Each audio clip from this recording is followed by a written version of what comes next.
It's Phil's Pop Culture Podcast. Watching television. A dynamite place to be. Dynamite! Sponsored by Vandelay Industries, importers and exporters of fine latex products since 1992.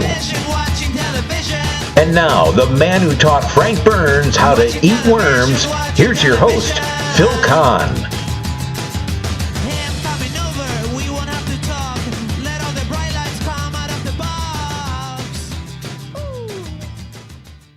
And thank you, John Meany, wherever you are. You know, J.J. Evans is right. You have found a dynamite place. Phil's Pop Culture Place, as a matter of fact. And I am your host, Phil Kahn. I'm excited to welcome today's guest, John McPherson. John is a world-renowned cartoonist and the creator of the hilarious comic panel Close to Home. I recently had a chat with John to talk about his life and career. I think you'll find our conversation just as entertaining as his famous comic strip. Let's take a listen. Hi, John. Thanks so much for being with me today. Thanks for having me, Phil. How you doing today? I am a little frenzied. Got some deadlines I have to hit, but that is part of being a cartoonist. Yeah, I wanted to let the audience know a little bit about a secret right now. John is actually finishing up a cartoon as we speak. Isn't that true, John? It is indeed true. It's my cartoon for December 31st. Really? Which is a Sunday. And can you give us a sneak peek, a little idea of what it's going to be about? Nope. No, well, let's see, a little idea. Yeah, it's about home brewing. So for you homebrew fans, you can tune in on December 31st. Well, I look forward to that. Mark it on your calendars, people. So Close to Home. Well, let's talk about your early career. I'm guessing growing up you didn't think, well, I want to be a cartoonist when I grow up. Or did you? No, it never crossed my mind. You are correct. But I think I'm different from most syndicated cartoonists or other cartoonists that I've met. Most of them did want to be a cartoonist when they were little. For example, I had the good fortune and pleasure of having dinner with Charles Schultz one time, and he said, you know, for as long as he could remember, he wanted to be a cartoonist. And I think that's pretty common among cartoonists, that they had this desire to go into the field for a long time.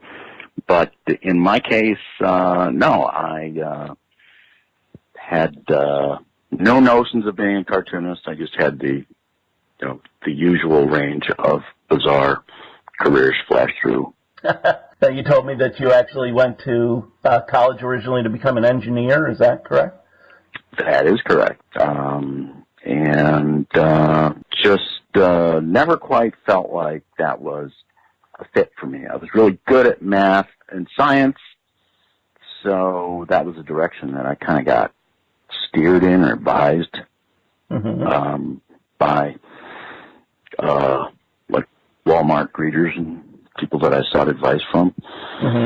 But I don't know, it just didn't really resonate with me. It was too stiff, informal for me. There wasn't enough creativity as I worked, or, even in college I felt that way. So, my dream actually, when I was in college, was to be a freelance writer. In fact, if I had known of Dave Barry when I was in college, I would have said, that's, the kind of career I would like to have.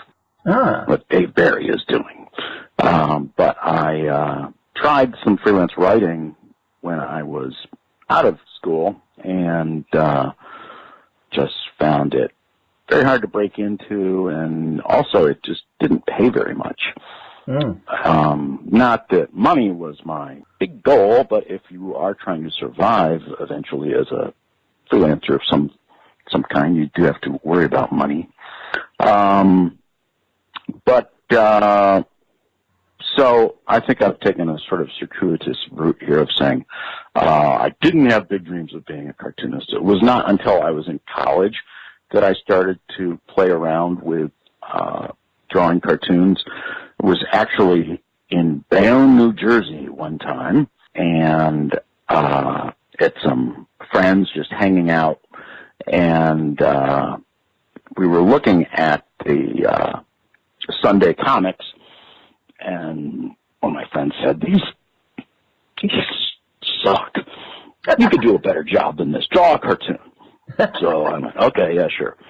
And I drew up some goofy cartoon, and my friends, of course, loved it because we'd been drinking beer. And it was kind of fun. So I thought, I'm gonna do more of these. So I started drawing more cartoons to entertain my friends, and I just continued on that way, and then, was back into my engineering mode, but every once in a while I would sketch up a cartoon. I graduated from college at Bucknell in 1983, and it was a time when it was hard for engineers to find jobs. So I had to hang out at my parents' house for quite a while. That's always fun. Yes, it is. During that time, I started fiddling around with cartoons. And it was when The Far Side was really just hitting papers, and I was very entranced by Gary Larson's work. And, it was just such a different kind of humor. And it really struck a chord with me, and so I certainly was inspired by Gary Larson. But I also, as a kid, I wasn't thinking of being a cartoonist, but I did love cartoons. I read the comics frequently, but I generally gravitated towards the single panel cartoons, like back in my day, and growing up in the 70s, like Grin and Bear It was one of the cartoons that I liked. But then I would also kind of seek out New Yorker cartoons. I just liked the instantaneous humor of a single panel cartoon. Herman was another one that I liked. Ziggy's was a little, I liked Ziggy. It's a little softer, as we might say. I liked the cartoons with a little edge to them. But Charles Addams was one of my favorites. He, of course, spawned the Addams Family, but oh, he's great. We look back at his cartoons in the 20s, 30s, and 40s. He did some really sick stuff, and I loved it, of course. So, oh, really? I gravitated towards that sick humor, and it just resonated with me. So I had some cartoon ideas floating around in my head, and I decided to try to draw them up, and dug in one day, and it took me about, 8 hours at least to draw the first cartoon. Wow. I didn't have any drawing experience at all. It wasn't bad looking, but I felt very excited that I actually had this thing on paper, and it just spurred me on. So I started drawing more and more cartoons. And I have a little notebook of the very first cartoons I drew. So, oh, cool. I kept going from there, and before I knew it, I had like 15 or 20 cartoons drawn up, and I thought, let's try and see if I can get these published. So I sent them to the Glens Falls Chronicle. Mark Frost. Now it's a weekly, but back in those days it was every other week, whatever the term is for every other week. That's what it was, and they paid me $5. And yes, so my first cartoon appeared in June of 1985. Back then it was called Incognito.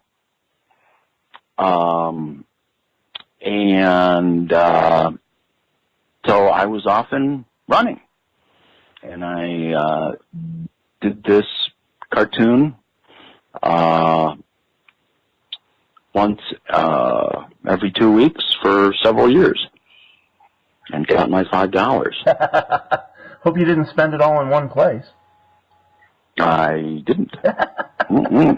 And now all of a sudden, you appear in 700 papers across the globe, the New York Daily News, the Miami Herald, the Washington Post. I was surprised to read you're in the Tokyo Times. I hadn't realized you're fluent in Japanese. Yes, I had to get very fluent in Japanese in order to pull that off, but it's worked out well.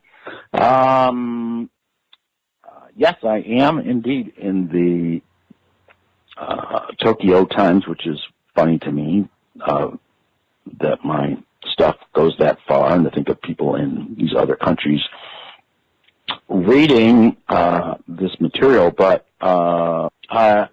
it's taught me a lot about American culture and how pervasive it is. If I do a cartoon that's referring to anything going on in American pop culture, people in Malaysia know exactly what I'm talking about. They know all our stars, and so there's not very much that gets past people culturally. We are all very much connected these days, and I think there's some good stuff in that. Indeed.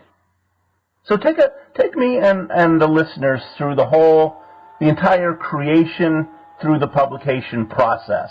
How you come up with your ideas. I'm sure you've been asked this a million times, but where do the ideas come from? How do they germinate? Yes, I have been asked a lot, but it's always fun to talk about. I get a lot of ideas really just living life. Just walking around stores gives me ideas. Actually, I would say probably the best place for me to go is a big bookstore. That I find a lot of ideas just from looking at book titles, because they're very reflective of what's going on in our culture. And that's what I'm doing, is trying to make fun of everyday life. So going to Barnes & Noble and looking at titles will really help me spark some ideas. Magazine stand, just scanning the titles of magazines helps. I will also go to Yahoo's homepage, and there are so many articles in there, like 14 ways to find out if he's cheating, and stuff like that always sparks ideas, because those are the big things that people are concerned about, and so those are the issues that I want to try to gear my work towards, to just be bringing some humor into issues of people's lives. So things that people can relate to. Okay, so exactly. So you have an idea percolating. You go back home. Maybe you read something funny in one of the book covers. What then? Then I have paper that is pre-printed with my border and the title close to home at the top and my name. Oh. And I start drawing in pencil in this rectangle that is about 6 inches wide and 9 inches tall. And just take it from there. And then once it is penciled, I come back with a felt pen, and I'm sure people know there are so many great drawing pens out there these days that are different thicknesses. When I first started drawing, I literally used a quill pen with an ink bottle. No kidding. Because I liked I liked the flow of the ink and the width, the variation in width that I could get by, easing up on the pressure or laying down a little harder. You can't get quite that same variance with felt tip pen, but you can get some. But they're just so much easier to use, and I have spilled much less ink, destroyed many fewer cartoons, and haven't dumped ink on cats or children anymore. Yeah, you never like that to happen. That's never a good thing. No. Nope. So how long does it typically take once you start penciling in? Well, I'm sure it varies, but is there a typical amount of time it takes from start to finish?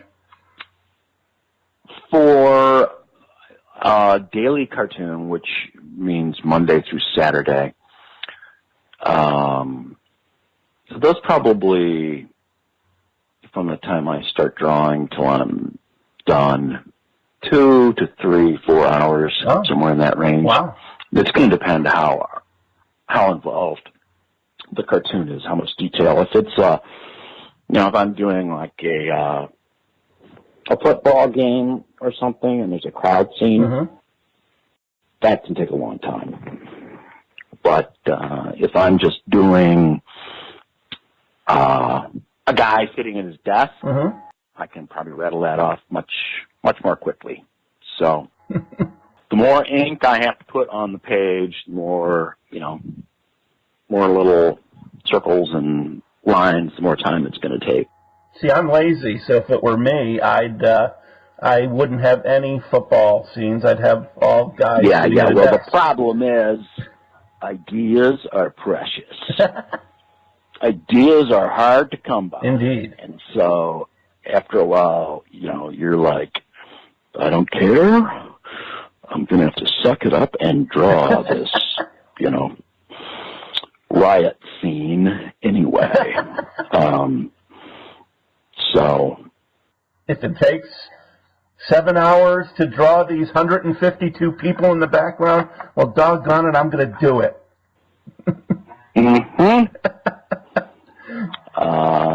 That is for sure. So, anyway. Do you have a favorite strip that you've drawn? I have my favorites. I can share them with you.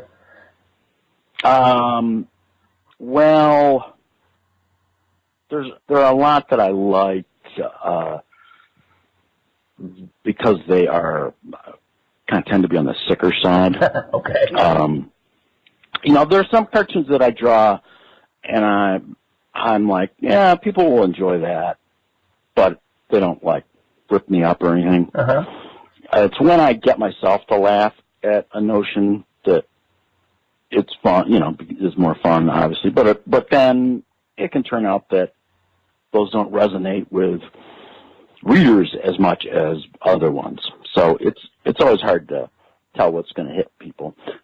So my personal favorites tend to be kind of on the sicker side, edgier. One I did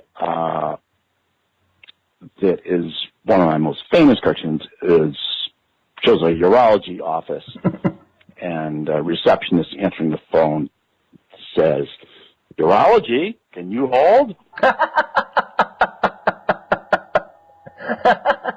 Okay, you're getting it. You get it.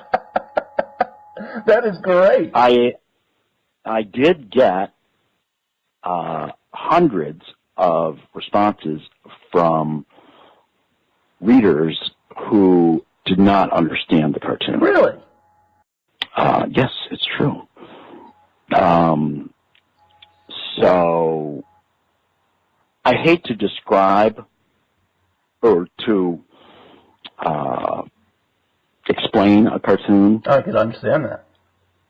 Yeah, it just sounds dumb, and nobody ever will laugh once I explain it. They'll just kind of give me a blank stare. You know, when you call a urologist, typically you have a problem with. So when she says, "Can you hold?" what that's referring to, yeah, that if you have to explain it, it ruins the whole thing. Yeah. So that's a drag to have to explain. So I just refuse to explain them. Good for you. Yeah. I just looked at Birthdays in Hell.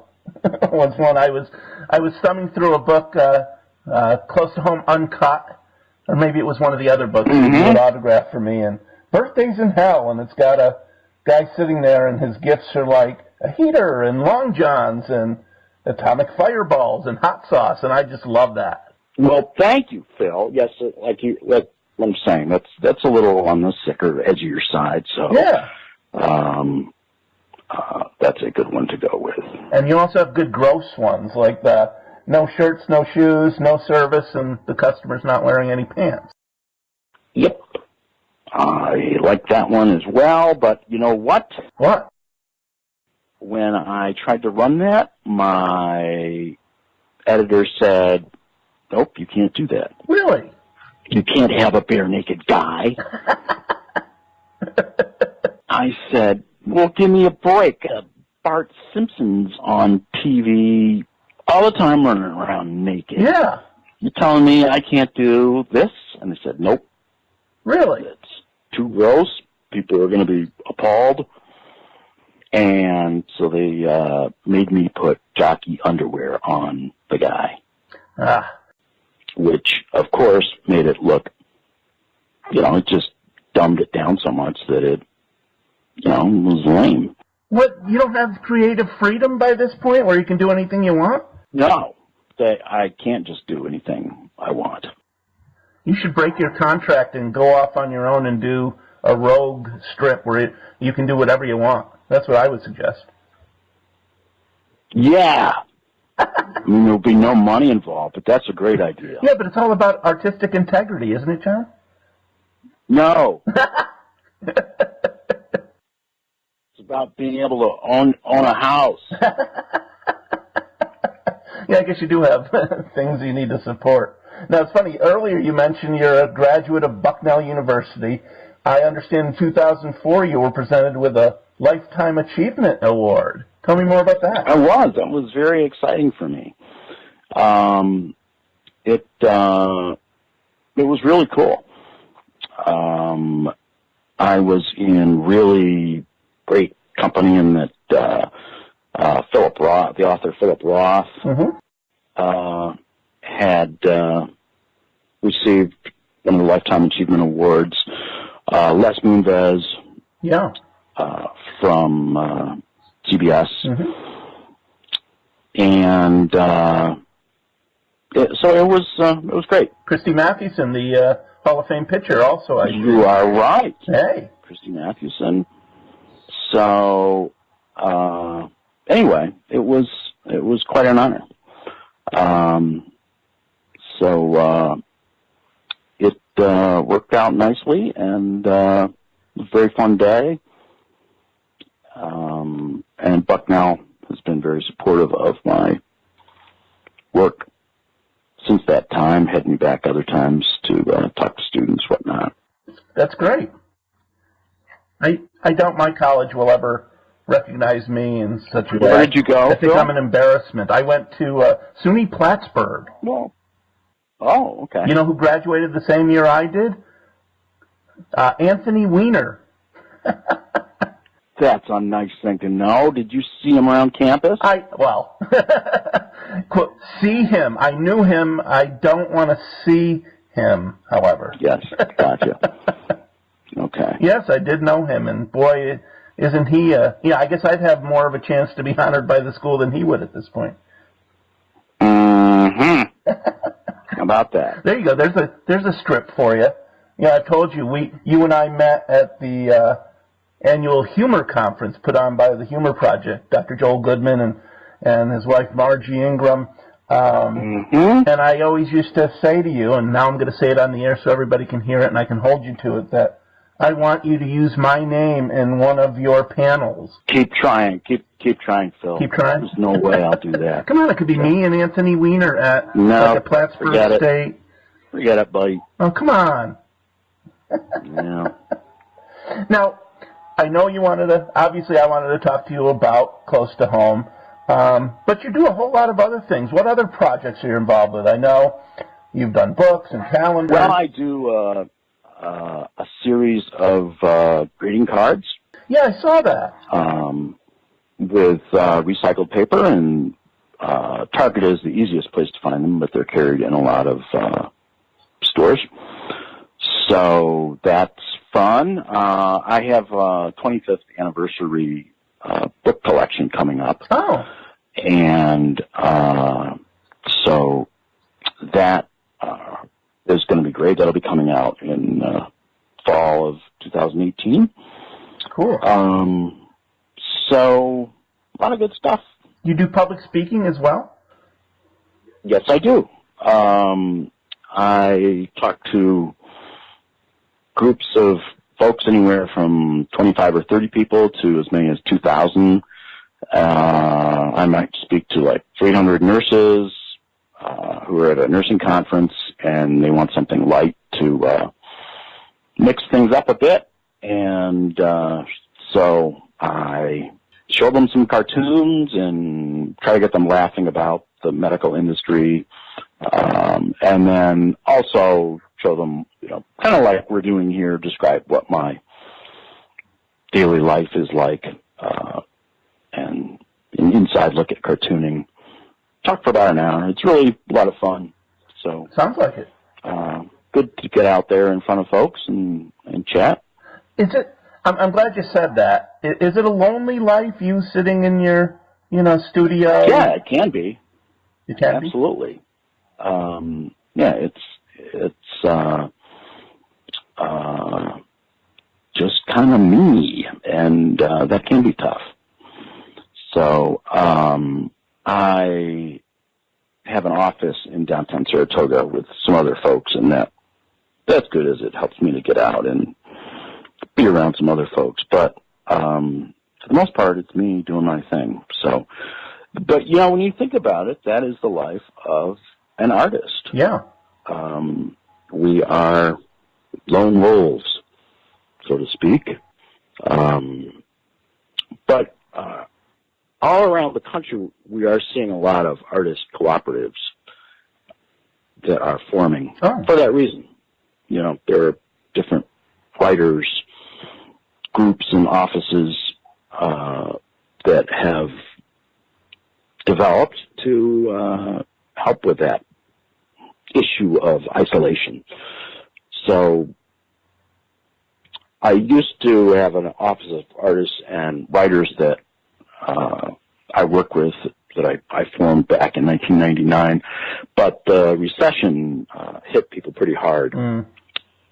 2007, 8, 9, and in those years, and it really took a lot of freelancers out. Sure. So that was unfortunate, but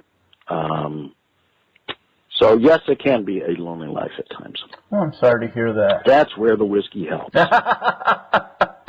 I wasn't going to talk about your drinking. It's a personal thing, but no, you don't really want to go there. Yeah. But. Well, since you've mentioned it, I heard you were recently in rehab. No, just kidding, folks. I am kidding. And by the way, you're listening to Phil's Pop Culture Podcast. My distinguished guest today is cartoonist and creator of the renowned comic panel Close to Home. His name is John McPherson.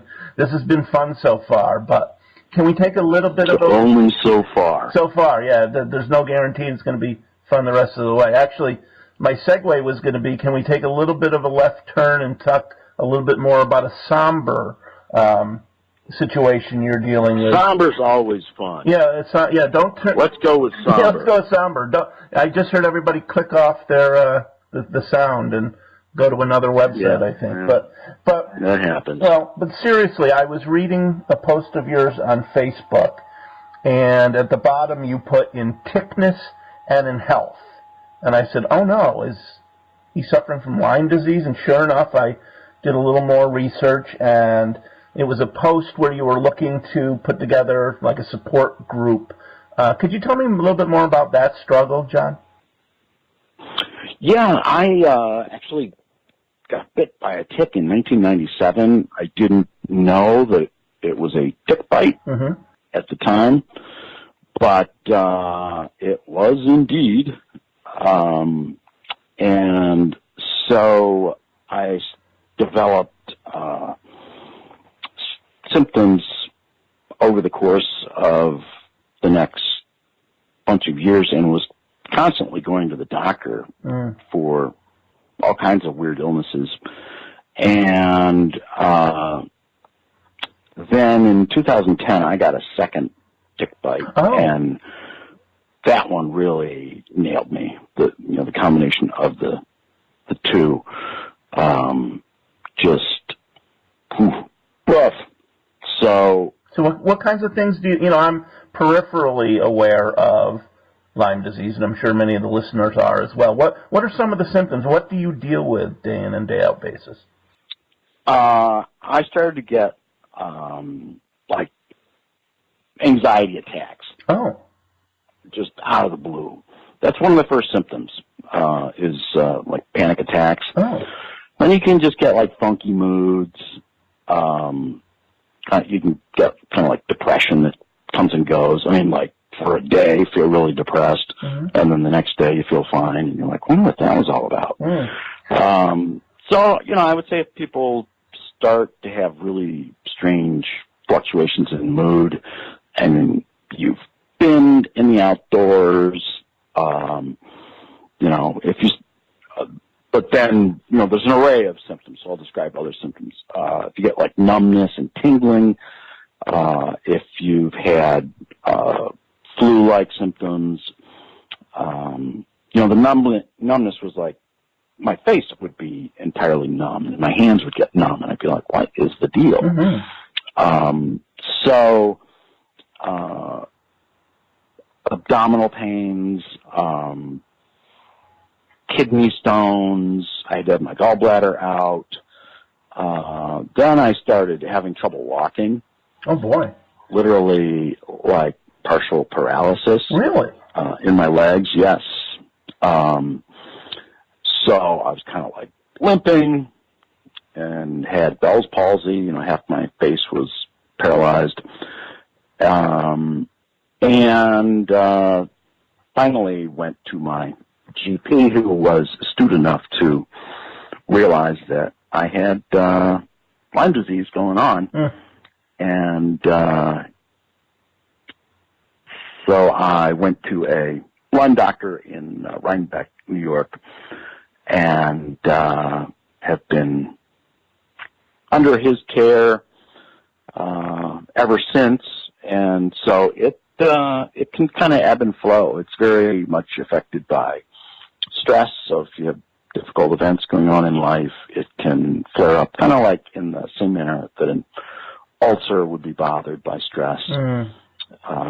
It's very much affected by stress. So it is a tough illness, much more, I think people think that it's about achy joints and that's about it, but it goes way beyond achy joints. It could be very debilitating. I've had long periods where I've just been bedridden for weeks or some years that I would say I spent mostly in bed. Oh, my God. Working from bed, and it can be very tough at times. So something that people really need to understand how serious Lyme disease is, and the fact that it's not covered by insurance. They will cover a few days of antibiotics, sometimes a few weeks, but generally they will not cover enough to handle the Lyme disease. So it's a big problem, and it's really picking up steam. I'm glad you educated me.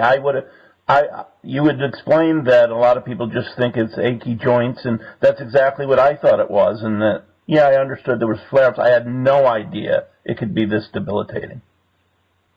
Oh, yeah. It's very, very debilitating. You don't want to get bit by a tick. You literally, it's better to get bit by a rattlesnake than a tick. Not kidding. If it goes unnoticed. Yeah. If you are bit and are able to get a good 4 weeks of an appropriate antibiotic, you will almost certainly be fine. Mm. But if it goes untreated for, a few months or even a month perhaps after the bite, you can run into problems. And I also have known people who have have gotten a bite and then the next day are just in bed and can't get out of bed, either from extreme fatigue or from paralysis. So, not trying to scare people, but people really do need to understand how severe Lyme disease is, and to check yourself and your children and family members for ticks. Just kind of be, when you come inside, just sort of regularly check around for ticks. Yep. So I'd actually seen, another clue other than the in tickness and in health line that you wrote. I actually also saw one of your cartoons that had something to do with Lyme disease, and that was another clue. Yes, I've dealt with it directly sometimes. Yeah. So we just have to be careful out there. Well, thanks for educating us on that. I wish you the best of luck battling that. Remember, ticks are bad. Ticks are bad, yes, if you don't take anything out. Kids do not bring them home as pets. You hear that, people? They make very, very bad pets. Indeed. Well, I'm glad we could end that somber discussion, as I called it, with a laugh. Yes, indeed. Now tell me, what other projects are in the offing that you could share with us? Well, I am doing a 25th anniversary collection of close-to-home cartoons that will be 800 of my personal favorite cartoons, and we were talking about that a little bit. Yeah. And a lot of these will be cartoons that have not appeared in other cartoon collections of mine. Oh. So generally, in the last 8 years or so, these will be mined from.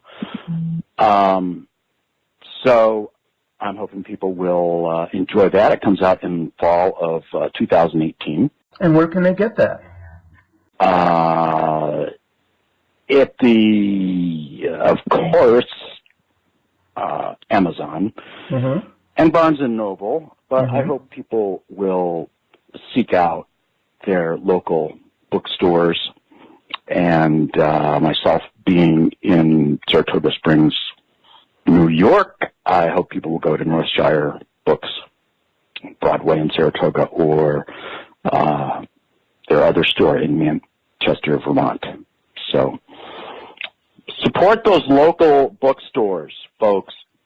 We don't want them to disappear. Buy books there first. Buy books there first, that's right. It's funny that you mentioned, buy local. I had interviewed, and I just told you this before we went back on the air, that I had interviewed Ray O'Connor. He had the same exact answer about getting his book.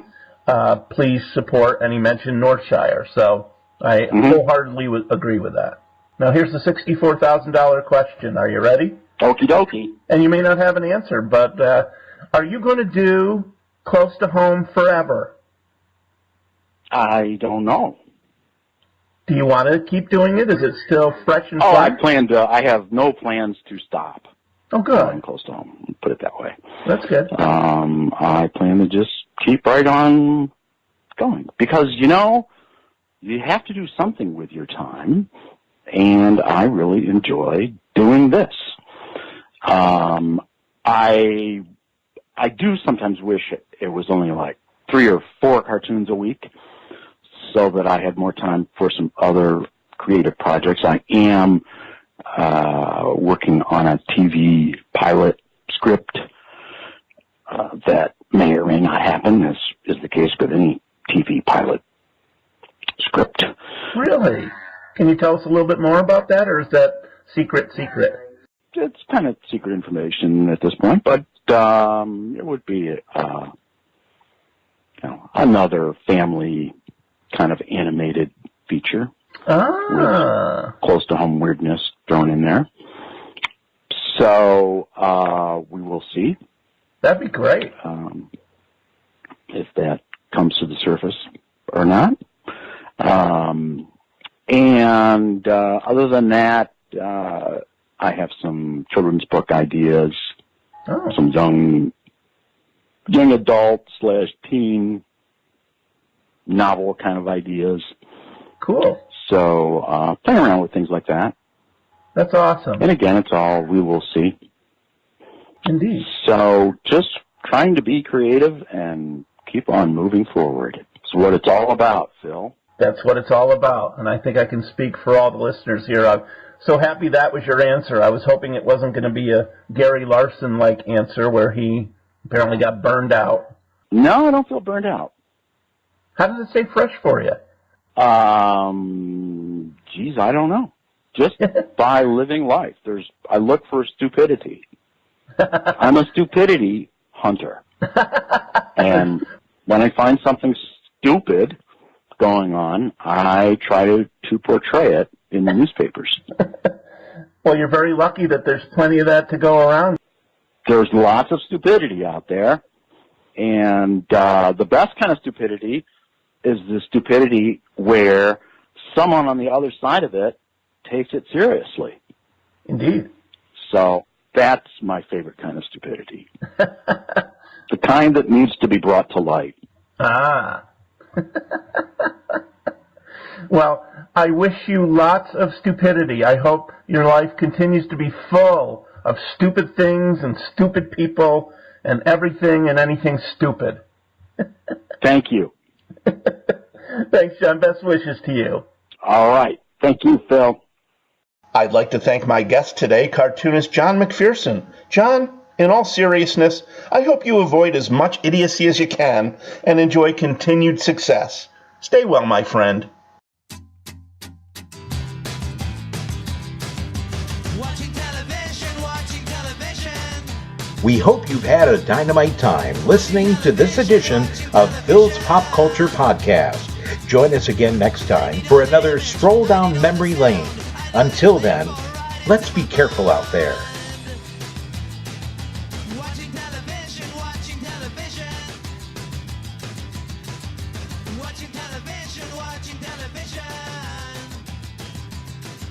Hey, I'm coming over. We won't have to talk. Let all the bright lights come out of the box. Ooh.